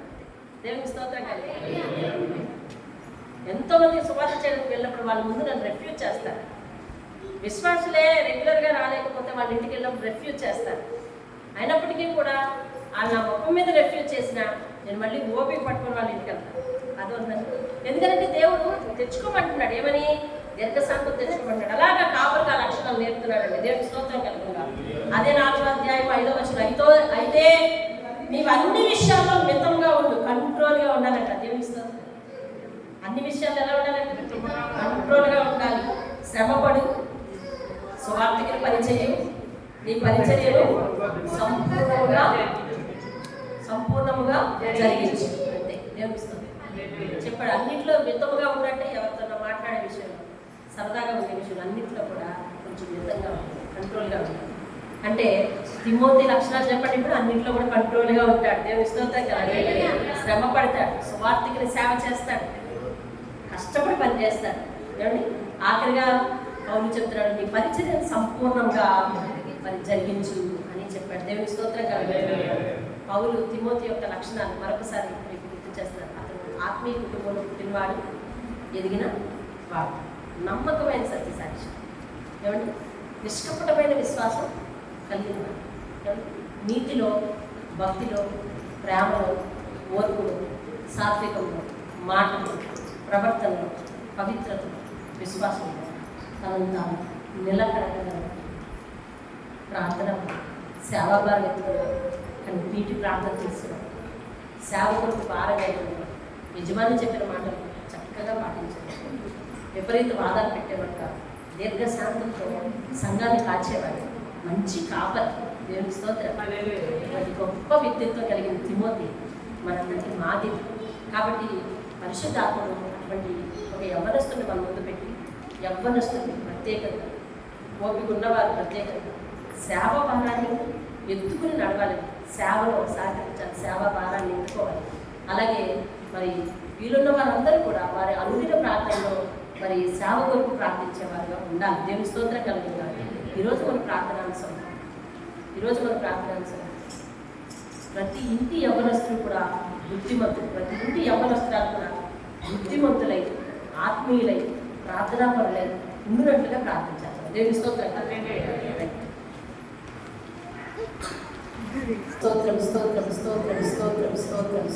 స్తోత్రం ప్రభువా. కనికర సంపన్నుడా, కరుణామూర్తి, మమ్ములను ప్రభువా 1వ దినం నుంచి ప్రారంభం చేసి 35 రోజులు ముగింపుకు తీసుకొచ్చిన కొద్ది రోజుల్లో మేము ముగించుకోబోతున్నాం. మా ఈ ప్రయాణంలో కొనసాగిస్తున్నందుకు వందనాలు చెల్లిస్తున్నాను. అనేకమైన ఆత్మీయ పాఠాలు, రోజుకొక వినూత్నమైన అంశం మీద ప్రార్థన మాకు నేర్పుతున్నందుకు స్తోత్రాలు. అయ్యా భారభరితమైన ప్రార్థన చేసే వారిలాగా అందరినీ నిలబెట్టి దేవాన్ని స్తోత్రం. నీ సన్నిధానానికి సంఘమును అయ్యా తండ్రి నాయన క్రీస్తు యేసునందు ఉంచవలసిన లక్షణాలతో నీ ముందుకు తీసుకుని ఆయన నీకు స్తోత్రం. అయ్యా రాకడలో మేము వ్యక్తపడాలి. నీ క్రీస్తు న్యాయపీఠం ఎందుకు మేము నిలబడినప్పుడు క్రీస్తు యేసునందు ఉంచవలసిన లక్షణాలు వారందరూ కూడా ఆయన అభివృద్ధి చేసుకోవాలి. అందుకు గాను మీరు ఈ ప్రయత్నం చేసి మా ఎదుట అనేకమైన ఆత్మీయ పాఠాలు పెడుతున్నారని నేను నమ్ముతున్నాను. దేవా అయ్యా తండ్రి నాయన మీరు విత్తిని ఏ విత్తనము కూడా నిరర్ధకం కావద్దు. ఏ ఒక్కరు కూడా ప్రభువా వారి ఆత్మను వారి ఇష్టానుసారంగా నడుపుకొని క్రీస్తు యేసునందు చంపుకోకుండా ప్రభువా తండ్రి నాయన నీలో బ్రతికించుకునేటట్లు సహాయం దయచేయండి. ఒక యవ్వనస్తుడు అయ్యుండి ఆయన ఎన్ని లక్షణాలలో తనను తాను నిలదొక్కున్నాడో, భారభరితమైన నాయన సేవ విషయంలో కన్నీటి భారం కలిగి ఉన్నాడో మాకు నాయన మీరు తెలియజేశారు. అలాగే ఈ రోజు మా ప్రార్థన అంశం నా తండ్రి పరలోకములకు చేర్చుకోమని ప్రార్థన చేస్తున్నాము. నాయనా తండ్రి నాయన అయ్యా యవ్వనస్తులను కలిగి ఉన్న ప్రతి ఇల్లు ప్రభువా, ప్రతి యవ్వనస్తుడు వారి ఇంటి స్తోమతను గుర్తెరగాలి. ప్రతి యవ్వనస్తుడు నాయన ఎలాంటి కష్ట నష్టాలు తల్లిదండ్రులు పడుతున్నారో గుర్తించాలి అయ్యా, ఎలాంటి శ్రమ పడుతున్నారో గుర్తించాలి అయ్యా తండ్రి. ఇంటి నేపథ్యాన్ని గుర్తించాలి అయ్యా తండ్రి. వారి ఇంటికి వారి బంధువులకు ఉన్న సంస్కారాన్ని గుర్తించాలి అయ్యా. ప్రతి యవ్వనస్తురాలు ప్రతి యవ్వనస్తుడు కూడా అయ్యా తండ్రి లోకాన్ని చూసి వార్తలు పెట్టుకునే వాడుగా కాకుండా అయ్యా తండ్రి నీలో ప్రభు నీ వాక్యముతో ముద్ర చేసుకునేవాడుగా నాయన తండ్రి నాయన ఉండాలి బాబు. నీ స్తోత్రాలు చెల్లిస్తున్నాను నాయన. అయ్యా లోకంలో యవ్వనస్తులను చూస్తే అయ్యా వారి ఆహారం చూస్తే భయం కలుగుతుంది నా నాయన.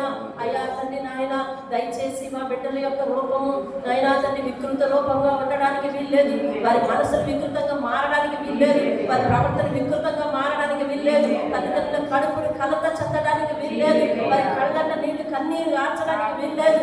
అయ్యా తండ్రి నాయన మాట వినని పిల్లలు నా కడుపును చెడగొట్టారని నాయన కడుపు బాదుకుంటున్నారు ఎంతో మంది తల్లిదండ్రులు బాబు.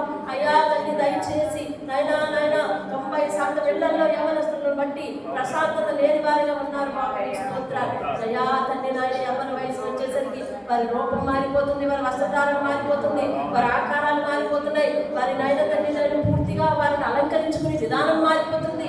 అయ్యా తండ్రి పూర్వపు అందాన్ని చెడదీసుకుంటున్నారు, అమాయకత్వాన్ని ఆపుకుంటున్నారు, అయ్యా దౌర్జన్యాన్ని పెంచుకుంటున్నారు.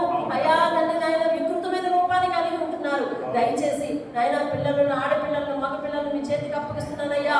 అయ్యా తండ్రి వారు ఒకవేళ వాక్యమును వినే అవకాశం వారికి ఉంటే వాక్యంతో మాట్లాడున్నా నాయన వారిని మార్చు బాబు. నీ స్తోత్రాలు. వారి ఇల్లు నాయన తండ్రి నాయన ఈ రోజు క్రైస్తవ పిల్లలు కూడా ప్రభా తండ్రి నాయన అయ్యా తండ్రి వాక్యం పరిచయం పెట్టి అయ్యా తండ్రి నాయన అయ్యా చర్చి వేదికను నాయన అయ్యా తండ్రి ఒక నాయన తండ్రి ఒక ఆడంబరం కలిగిన వేదికగా చేస్తా ఉన్నారు. అయ్యా అన్నంతో కూడిన నాయన తండ్రి వేదికగా చేస్తా ఉన్నారు. అయ్యా తండ్రి నాయన రంగుల లోకంతో నింపుతూ ఉన్నారు. అందులో సంతోషిస్తున్నారు, ఆత్మీయతను పోగొట్టుకుంటున్నారు. దయచేసి నాన్న నీకు వందనాలు చెల్లిస్తున్నాం నాయన. యవ్వనస్తులందరూ వాక్యానికి కట్టుబడి ఓర్పుతో సాత్వికముతో ప్రేమతో నాయన తండ్రి నీతిగా భక్తిగా యథార్థతగా ప్రవర్తనలో పవిత్రతగా మాటలో పవిత్రతగా ప్రవర్తనలో పవిత్రతగా నాయన ఉండడానికి సహాయం చేయండి. యవ్వన వయసు నాయన పవిత్రంగా నిలబెట్టుకోవడానికి సహాయం చేయండి. మనలను చేసుకోవద్దున నాయన దేవానికి వందనాలు చెల్లిస్తా ఉన్నాం నాయన. సంఘం అంతటి మీరు చెప్తున్నారు పవిత్రమైన కన్యక వలె మడతైనను మచ్చైనను కళంకమైన ఏదిగా వాక్యం అనే ఉదక స్నానంతో నేను స్నానం చేయిస్తున్నానని మీరు చెప్తున్నారు. అలాగో వారిని వాక్యం అనే ఉదక స్నానం చేయించడానికి కడగండి ప్రభు, సహాయం చేయండి. లోబడే మనసు సంబంధించే మనసు వారికి తల్లిదండ్రుల మాట వినే స్థితి దయచేయండి. నామానికి మహిమ తెచ్చుకుంటాం అయ్యా తండ్రి నాయన. అయ్యా తండ్రి 15 సంవత్సరాల లోపల ఉన్న పిల్లలు ఉన్న స్కూళ్ళు ప్రభు గందరగోళంగా తయారైపోతున్నారు నాయన. గంచాయికి బానిసలైపోతున్నారు. పాఠశాలలో ఉంటుండగానే మందుకు బానిసలైపోతున్నారు. అయ్యా తండ్రి నాయన పాఠశాల యొక్క నాయన తండ్రి ప్రభుత్వ ఆస్తులను ధ్వంసం చేసే వాళ్ళు అయిపోతున్నారు. అయ్యా రకరకాల విచిత్రమైన అయ్యా కుట్రలకు పాల్పడుతున్నారు. వారి మనసును అపవాది ప్రభువా అన్ని నరకంగా తయారు చేస్తుంది. దయచేసినటువంటి వారిని రక్షించయ్యా కాపాడయ్యా. ఘోరమైన హత్యలు చేసే స్థితికి దిగజారిపోతున్నారు. వారి ఆలోచనలు వికృతమైపోతున్నాయి తండ్రి. దయచేసి బాబు తండ్రి నాయన. వారిలో కొంతమంది నాయన అయ్యా ప్రాణాలు తీసేవారు, రక్తాలు తాగేవారు అయిపోతున్నారు బాబు. దయచేసి నాయన కొన్నిసార్లు ఆపండి బాబు. ఆ మనసులను మార్చండి నాయన. అయ్యా జైల్లో ఇంతకు ముందు పెద్దవాళ్ళతో ఉండేవి ఇప్పుడు యవనస్తులతో నిండిపోతున్నాయ్యా. సహాయం చేయండి బాబు. శక్తి కలిగి దేశం కోసం తల్లిదండ్రుల కోసం దేవుని కోసం ఉపయోగపడవలసిన యవనస్తులు కట్టకటాలనుకుంటున్నారయ్యా. సహాయం చేసి రక్షించండి. వినామానికి మహిమ తెచ్చుకుని బాబు మహిమాగంత ప్రభావం పొందండి నా తండ్రి. మా యవనస్తులను కూడా మీ చేతికి అప్పగిస్తున్నానయ్యా. మా సంఘ యవనస్తులు మీ చేతికి అప్పగిస్తున్నానయ్యా. ఆ బిడ్డల చుట్టూ కంచేయ్యా. దుష్టుడే మాత్రం వారిని కలపడానికి వీల్లేదు. విపరీతమైన వాదనల ఎందును అపవిత్రమైన మాటలు ఎందును వారిని వారు కాపాడుకోవడానికి నాయన నీ వాక్యం అనే కట్టుబడి గొంతుకు కట్టు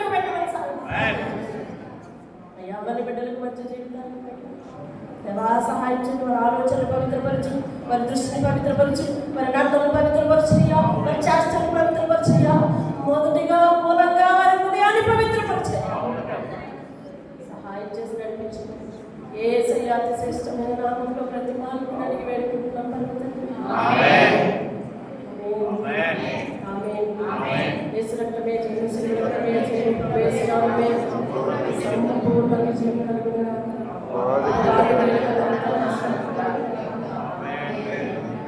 తండ్రి అయిన దేవుని ప్రేమ, కుమారుడైన యేసుక్రీస్తు వారి పరిశుద్ధాత్మ సహవాసం సదా మనందరికీ తోడై మన ఇంటిని, మన బిడ్డలను సదా కాపుదల కాయగా. ఆమేన్.